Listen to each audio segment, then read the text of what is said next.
it is great to be in front of an audience that is so distinguished.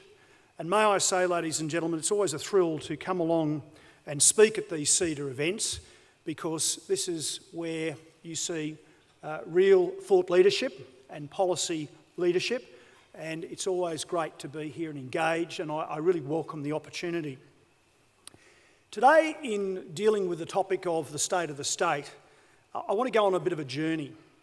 I want to go on a journey of the last 2.5 years or so since the government was elected.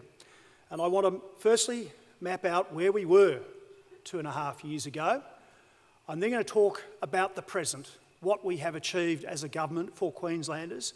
And then, and it's very exciting today, particularly in the light of the announcement yesterday, I want to talk about the future and where this state is going. But may I say at the beginning that I have never been more optimistic and positive and excited about the prospects for this state that I love. I'm totally convinced that you wouldn't want to be in any other place, whether it's for lifestyle, for climate, or the opportunity to run a business, place to bring up your kids safely. This is the place to be. So let's talk about where we were, though, 2.5 years ago. Firstly, the economy. 2.5 years ago, the competition between the states showed that Queensland was vying with Tasmania for the wooden spoon. We were in second place, ladies and gentlemen, and that was a very sad and sorry state of affairs. Our state's finances. We had already for some years seen multi-billion-dollar fiscal deficits, but also operating deficits that were not being addressed. We were heading for $85 billion worth of debt in the 15-16 financial year, but worse than that, because of this uncontrolled spending, we would have seen debt exceed $100 billion. And the Commission of Audit, headed up by former Treasurer Peter Costello, clearly indicated that that was the case. What did that mean for Queenslanders? Well, ladies and gentlemen, and often this gets lost, if government spends your money unwisely or recklessly, if it mounts up debt and has to pay a huge amount of interest, then the people pay. Mums and dads, boys and girls, the families of Queensland pay. There is still a debate today about high water bills. Well, when you spend $7 billion recklessly in a panic because you failed to plan properly for the infrastructure water supply needs of South East Queensland, you spend too much, you incur debt, and the burden is put on people in their everyday lives. So governments, being responsible and careful with your money, ultimately are the best protection you can have on some of those basic services being delivered efficiently and cost effectively. What about health? Well, I'm going to move quickly, ladies and gentlemen. A fake Tahitian prince, $1.2 billion blown on a health payroll debacle. We saw the former Premier saying that the department was dysfunctional, admitting that back in early 2012, as I recall, or late 2011. It was a basket case. In education, we had a $300 million backlog in our schools. We had some real issues in terms of basic literacy and numeracy skills. But I will acknowledge today, one of the great things the former government did do, and I'm going to surprise you all, is their commitment to early childhood education. Today I pay tribute to Anna Bligh, because that was one of the things that she put in place for the former federal Labor government, which is going to make a real difference for our kids. And we're starting to see the results now of some of those initiatives. On the law and order front, we probably didn't know it, but we clearly know now that criminal gangs had permeated across Queensland and had an insidious and corrosive effect on the safety and security of the Queensland community. So now I move forward from the past, from 2.5 years ago, and want to talk about the present. Firstly, again, let us talk about the economy. Well, I believe that we have now turned the corner and demonstrated clearly to the whole of Australia that this is the best place in Australia to do business. We got rid of a waste tax. We dropped payroll tax. We made changes, sensible reforms to workers' compensation, to ensure that we have the best possible scheme in Australia for employees. But the changes that we made have seen workers' compensation premiums, which were already competitive, drop on average at the start of this financial year by 17%. We are now the most competitive place to set up and run a business. We've also cut all sorts of red tape across different industry sectors. We've reformed directors' personal liabilities, and I thank many members of the business community for the positive feedback on that. We understand that business is about risk-taking, it is about entrepreneurship, and you can't have entrepreneurship if people are always looking over their shoulders. More importantly then, what are the results of this reform? Well, we're leading all states in job creation. We've now had 16 consecutive months of trend employment growth. And in fact, since we've come to government, we've seen more than 81,000 jobs created in Queensland. Last year, 3 out of every 4 jobs created in Australia were created here in Queensland. In terms of economic growth, this year's budget forecast is 3%, but in the upcoming financial years of 15-16 and 16-17, the Treasurer will shout out and correct me, I think the figure is around 6%. We will be, and this is my point, going back to what I said about 2.5 years ago, we go from second last place, second only to Tasmania, to the lead state economically by the end of this financial year. In terms of our state's finances, there is similarly a reassuring picture. Not quite there totally, and I'll be talking about that in more detail, but in the 15-16 financial year, because of the strong and important decisions we have made to get the expenses under control, to ensure we spend money wisely, we will see in 15-16 the first surplus, a fiscal surplus, for 10 years. So for the first time in 10 years, ladies and gentlemen, the state of Queensland will not be borrowing more money, and the debt will peak at $80 billion. $80,000 million with an annual interest bill of $4 billion a year, or approximately $470,000 of interest an hour. But we've stabilised the patient. We've stabilised that situation. Now, I mentioned cost of living. I need to talk about some of the things that we've done on that front and have delivered and continue to deliver. We understand that this is a big issue for families. We understand that people really do feel that they've gone backwards because of these cost of living pressures, particularly since the GFC. Well, what have we done? Well, we took $7,000 tax off buying the family home. We've frozen family car registration for the entire period of this term. We gave a one-off $80 water rebate a year or so ago. And we halved the former Labor government's already announced 15% fare increases for 2 consecutive years. But recently, we undertook some consultation, offering people an opportunity for the way that we dealt with $30 million worth of carbon tax savings in the public transport budget. And so, for the first time ever in this state, for public transport across this state, we'll be seeing fares come down by 5%. From November the 3rd, that's what's going to happen. And there'll be no fare increase, which had previously been announced as 2.5% in January 2015. Now, we're not stopping there, and I'll be talking about this more in a moment, but we've also got $3.4 billion available, if we're re-elected, for a cost of living relief fund, and I'll cover that in a bit more in a second. In health, it gets even more exciting. A recent report from the Australian Institute of Health and Welfare states that Queensland is investing more per person in health services and at a faster rate than any other state. In fact, the health budget now is 18% higher than when we were elected, $2 billion a year more in recurrent expenditure. And the results of the expenditure are clear. Under the previous government, only 86% of Category 1 urgent patients received surgery within the recommended 30 days, the clinical time of 30 days. Under this government, 97% of Category 1 urgent patients getting their operations within that 30 days.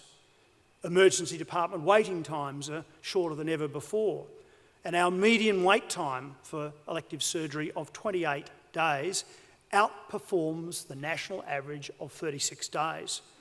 Because of policy changes, we've not seen ambulance bypass at our hospitals, at the EDs, since January 2013.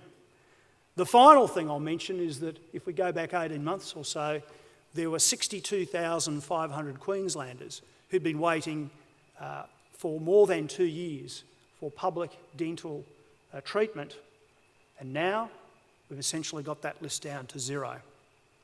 So in health, ladies and gentlemen, this government has moved us a long way in 2.5 years, and particularly today I pay tribute to Lawrence Springborg, who I am very confident is the best health minister this state has seen in decades. Give him a round of applause, please. He deserves it.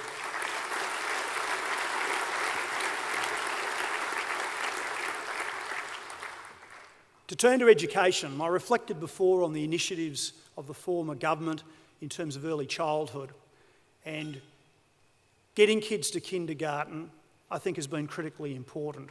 And we have continued that effort in the early childhood years in a number of ways. Prep teacher aides, full-time roles have been rolled out to our schools, and we continue to expand the program.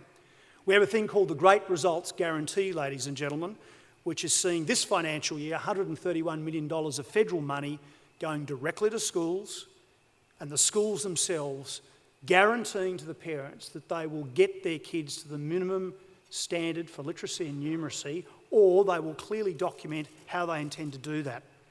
But to strip aside the stats and the rhetoric, I'll tell you about a kid in my electorate, an 8-year-old boy who started in grade 3 at the Ashgrove State School this year, who was barely able to read. But through the Great Results Guarantee program, in just 4 months, the school has got this little boy from reading level 1 to reading level 12. These programs, the school autonomy we put in place, and the passion and commitment of the teachers and principals at the local level are making real differences, ladies and gentlemen, because 9 out of 10 kids in Queensland are now reaching the national minimum standard. We've also given the principals and the school communities more autonomy and options in terms of disciplinary standards and independence. I mentioned a backlog of maintenance, and I'm happy to report that the $300 million maintenance backlog will have been eliminated by the time we get to end of June 2015. So the broken playing surfaces, the rusty pipes, the leaky roofs, the peeling paint will have been dealt with. And I'm proud to say that there's a long-term plan there to make sure that we build the new schools of the future as well. Before I move on to law and order, I just say one final thing.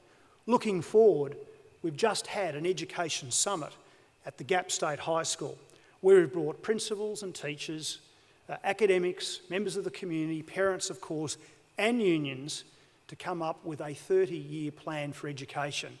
Very positive, very exciting, and that draft plan will be released before Christmas. In terms of law and order, this is one of the most important achievements of this government because, ladies and gentlemen, the first responsibility of any government is to create a safe and secure environment for its citizens. Queensland is a safer and more secure place today than it was 2.5 years ago. It has not happened by accident.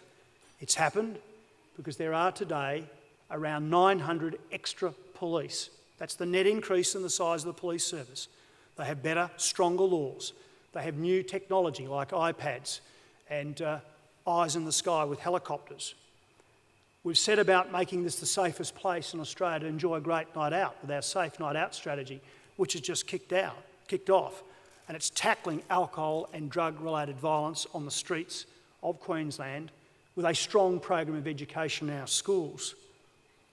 Because we took on the criminal gangs, ladies and gentlemen, Queensland is a safer place. Let's look at the stats for the period, and I'm comparing the 1st of October 2012 to the 31st of August 2013 with the 1st of October 2013 to the 31st of August 2014. So 2 10-month comparable periods. Why 10 months? Because that's when, if you like, this blitz on law and order and criminal gangs began. Car theft across Queensland is down 22%. That's more than 2,500 cars that were not stolen. One of them may be yours. Break-ins are down 21%. That's almost 9,000 homes and businesses that have not been violated. One of them could be yours. Robbery is down 25%. That's 400 less. And assaults are down by 5%. That's 800 fewer. Ladies and gentlemen, a safer community is a more confident community. And people like Harry Triguboff have said that our work is a major factor in the recovery of the Gold Coast property market. Crime fighter Bob Bottom said in the Courier Mail that Operation Resolute has been the most successful action ever against organised crime in Australia. Ladies and gentlemen, this is not happening in other states. It is happening in Queensland because of a strong government with strong laws and a police service who are backed by that government and have the resources to do the job. Queensland is a safer place today to bring up your family, to run your business and to live your life.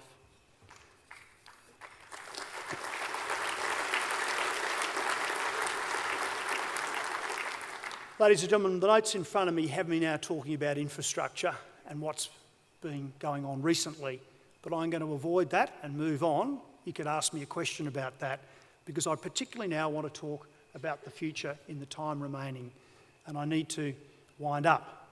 But I particularly want to talk about the excitement for this state going forward. There are two big things now before Queenslanders as we move towards an election in 2015.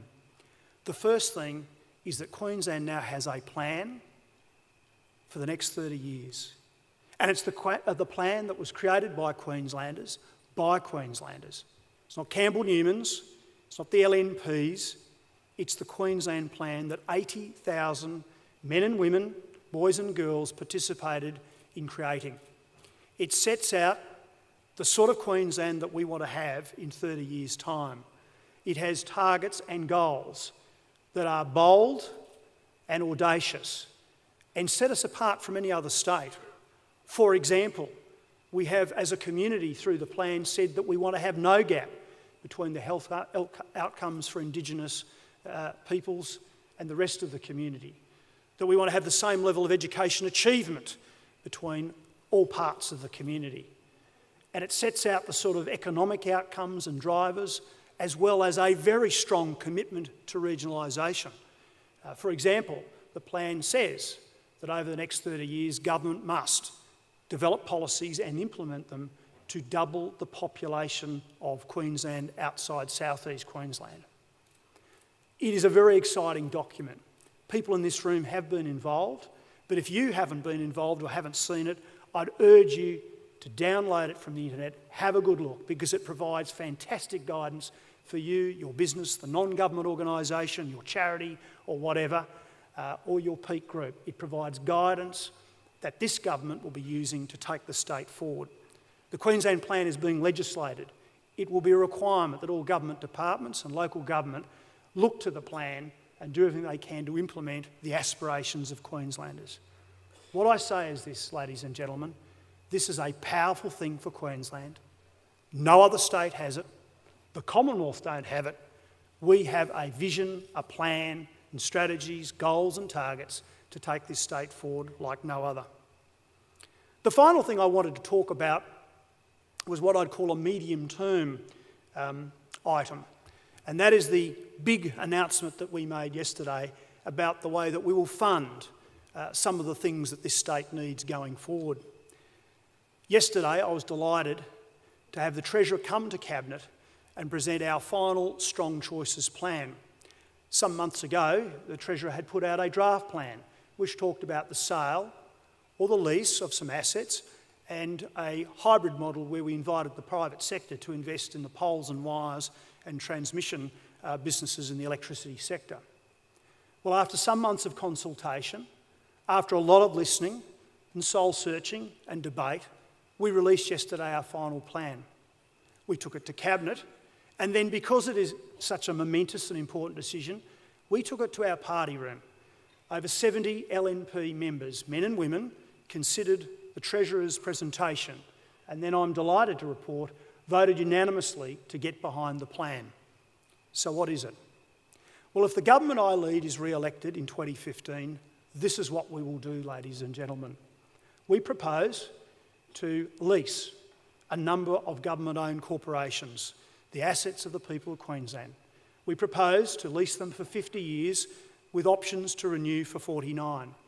We're talking about the electricity generators, the poles and wires businesses of Ergon and Energex, the Transmission Corporation, Powerlink. We're talking about the ports of Gladstone and Townsville, and we're talking about the industrial water pipelines of Sunwater. This transaction, or set of transactions, would generate, we believe, conservatively, around $37 billion. What would we do with that money? Well, we would reduce debt from that peak figure that I mentioned before, that we've stabilised it at $80 billion. We'd reduce the debt from 80 to 55 billion, which gives us a good shot in the next term of getting the AAA credit rating back. We'd then have $8.6 billion available to invest in infrastructure, schools and hospitals, roads and bridges, community facilities, all sorts of things that Queenslanders are saying that we need going forward over the next 10 to 15 years. This $8.6 billion fund is covered in detail in the Strong Choices document. It essentially is a fund of funds, and I invite people in this room to have their say on how that money should be allocated, how it should be spent.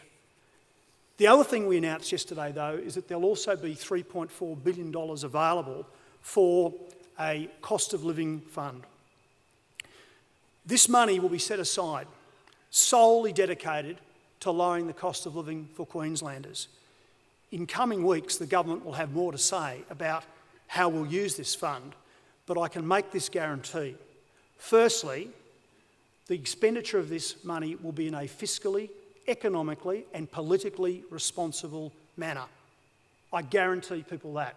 Watch this space. I also guarantee that every single dollar in this $3.4 billion fund would be spent on lowering the cost of living for Queenslanders. Ladies and gentlemen, the Strong Choices package is fundamentally about this: reducing debt, investing in new job-creating infrastructure that has the potential to create up to 25,000 new jobs, and having the funds to lower the cost of living for Queenslanders. Particularly, it puts us on a sustainable financial future, deals with this debt overhang, and gives us a clear path forward to implement the aspirational goals and targets of the Queensland Plan.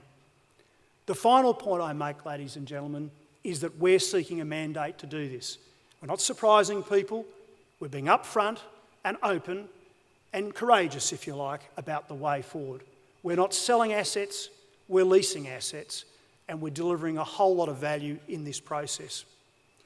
So in conclusion, ladies and gentlemen, we have been on a journey over the last 2.5 years. My team have been on a journey, and Queensland's been on a journey. At times, things have been difficult. At times, there has been controversy. But every single decision of this government has been about that goal of making this the best place to own and operate a business, the best place to raise your family, safe and secure, harmonious and happy. That's what we're about. Every decision is for Queensland. Every day is about what is in the best interests of Queensland going forward. I conclude by saying again, I am just so excited and optimistic about the future of this state. I think it has every opportunity to succeed, particularly compared to other nations and indeed other states of the Commonwealth of Australia. Thank you so much to CEDA for again bringing me here today, and I look forward to your challenging questions now. Thank you.